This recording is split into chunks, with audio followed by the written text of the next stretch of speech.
হাদিকে হত্যার আগে শুটার ফয়সালকে 2 কোটি 41 লাখ টাকা কে দিল। সিআইডি তদন্তে বেরিয়ে আসলো চাঞ্চল্যকর তথ্য। রহস্য ফাঁস, চাপে বিএনপি। যে কারণে আড়ালে ওসমান হাদির স্ত্রী, অনুসন্ধানে বের হয়ে আসলো চাঞ্চল্যকর তথ্য। ওসমান হাদির ওপর হামলা, কোটি টাকার মাস্টার প্ল্যান, অনুসন্ধানে বেরিয়ে আসলো নির্বাচন আটকানোর চাঞ্চল্যকর তথ্য। এবার হাসিনাকে ফেরত দিতে সম্মত হল নয়াদিল্লি, বিএনপির সাথে ভারতের গোপন চুক্তি, চাঞ্চল্যকর তথ্য। এতক্ষণ শুনছিলেন সংবাদ শিরোনাম, এখন থাকছে বিস্তারিত। বাংলাদেশের গণমাধ্যম জগতে এমন ঘটনা বিরল, খুবই কম ঘটে যেখানে সাংবাদিকদের ক্যামেরা অসহায় হয়ে পড়ে, যেখানে শত চেষ্টা করেও একটা মুহূর্ত ধারণ করা যায় না। গত কয়েকদিন ধরে সারা দেশে যে খবরটি আলোড়ন তুলেছে সেটি হল শরীফ ওসমান হাদির মৃত্যু। কিন্তু এই মৃত্যুর সংবাদের পাশাপাশি আরেকটা বিষয় মানুষের মনে গভীর কৌতূহল জাগিয়ে তুলেছে, সেটি হল তার স্ত্রীর পরিচয়।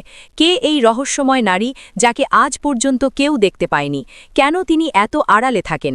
স্বামীর মৃত্যুর পরেও কেন তিনি জনসম্মুখে আসেননি? এই প্রশ্নগুলোর উত্তর খুঁজতে গিয়ে যা বেরিয়ে এসেছে সেটা সত্যি অবিশ্বাস্য। গত কয়েকদিন ধরে দেশের বিভিন্ন প্রান্তে মানুষ শরীফ ওসমান হাদির মৃত্যু সংবাদে নানা প্রতিক্রিয়া দেখিয়েছেন।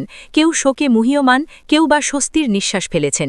কিন্তু সবার মনেই একটা প্রশ্ন ঘুরপাক খাচ্ছে, এত বড় একজন ব্যক্তিত্বের স্ত্রী কোথায়? তাকে কেন কোথাও দেখা যাচ্ছে না?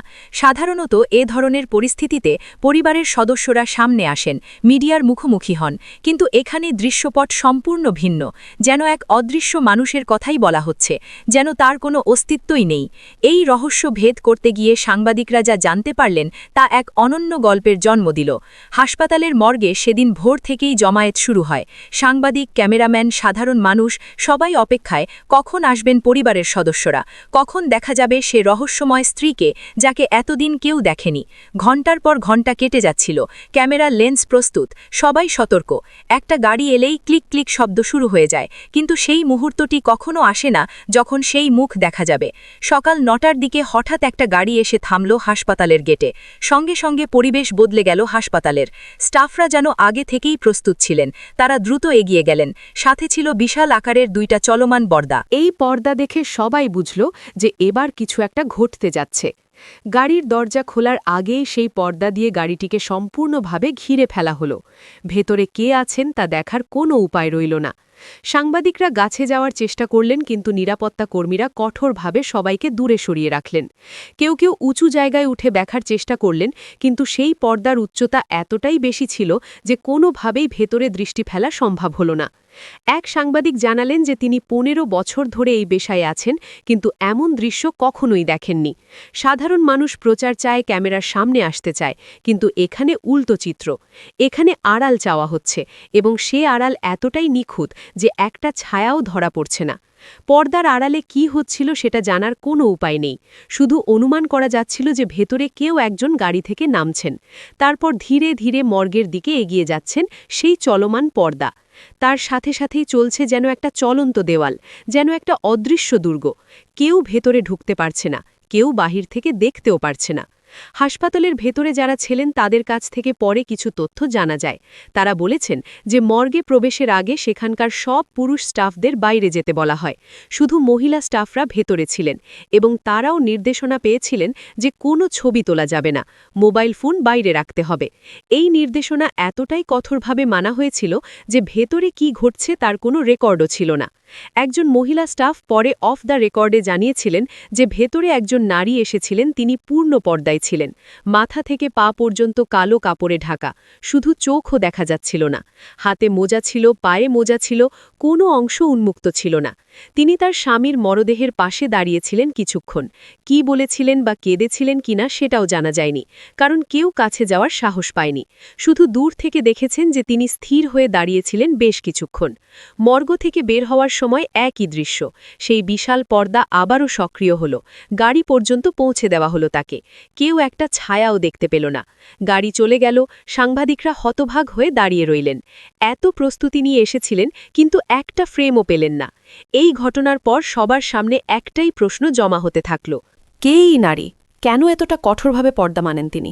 স্বামীর মৃত্যুর মতো কঠিন সময় কেন একটু শিথিলতা দেখালেন না? এই প্রশ্নের উত্তর খুঁজতে গিয়ে অনেক তথ্য বেরিয়ে আসে। জানা যায় যে শরীফ ওসমান হাদি ২০২০ সালে বিয়ে করেছিলেন। তার স্ত্রীর নাম রাবেয়া শম্পা। তিনি অবসরপ্রাপ্ত পুলিশ সুবেদার সুলতান আহমেদের কন্যা। বিয়ের পর থেকেই তিনি সম্পূর্ণ আড়ালে ছিলেন। ওসমান হাদির মতো এত পরিচিত মানুষের স্ত্রী হয়েও তাকে কেউ কখনো দেখেনি। কোনো অনুষ্ঠানে তাকে দেখা যায়নি, কোনো সামাজিক মাধ্যমে তার কোনো ছবি নেই। পরিবারের বাইরে কেউই তার মুখ চেনে না। ২০২৪ সালের ২১শে ফেব্রুয়ারি তাদের ঘরে একটি পুত্র সন্তান জন্ম নেয়। সে সময়ও তিনি সম্পূর্ণ আড়ালে ছিলেন। হাসপাতালে যাওয়া আসার সময় একই ধরনের ব্যবস্থা নেওয়া হয়েছিল। কেউ তাকে দেখতে পারেনি। শুধু জানা গেছে যে একটি ছেলে হয়েছে। মা ও শিশু উভয় সুস্থ আছেন। যারাই পরিবারের কাছের মানুষ তারা জানিয়েছেন যে রাবেয়া শম্পা অত্যন্ত ধার্মিক একজন নারী। ইসলামের পর্দার বিধান তিনি অক্ষরে অক্ষরে মেনে চলেন। তার মতে পর্দা শুধু কাপড়ের বিষয় নয়, এটা একটা জীবন দর্শন, একটা বিশ্বাসের প্রতিফলন। এই বিশ্বাস থেকে তিনি কোনো অবস্থাতেই সরে আসতে একদমই রাজি না। স্বামীর জীবদ্দশায় যখন তিনি বিভিন্ন অনুষ্ঠানে যোগ দিতেন তখনও স্ত্রীকে সাথে নিতেন না। অনেকে এটা নিয়ে কৌতূহলী হতেন, জিজ্ঞেস করতেন কেন আসছেন না। উত্তর পেতেন যে তিনি পর্দানশীল, তিনি বাইরে বের হন না।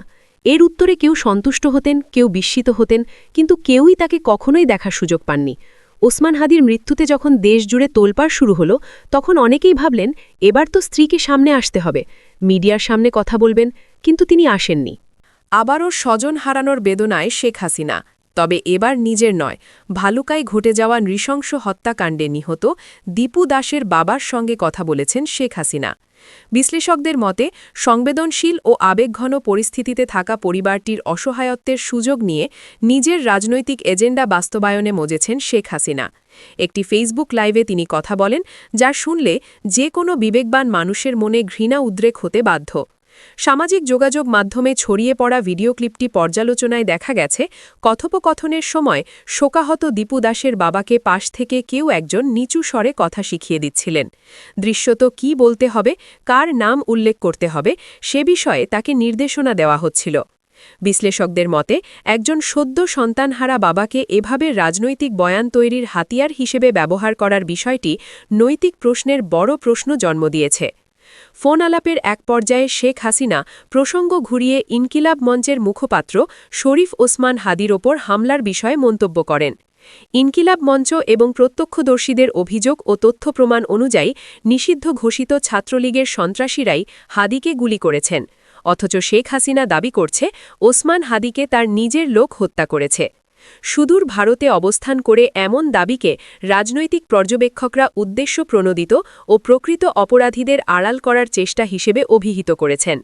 ফোন আলাপের বাকি অংশে শেখ হাসিনাকে স্বভাবসুলভ ভঙ্গিতে বর্তমান অন্তর্বর্তীকালীন সরকারের মুণ্ডুপাত করতে শোনা যায়।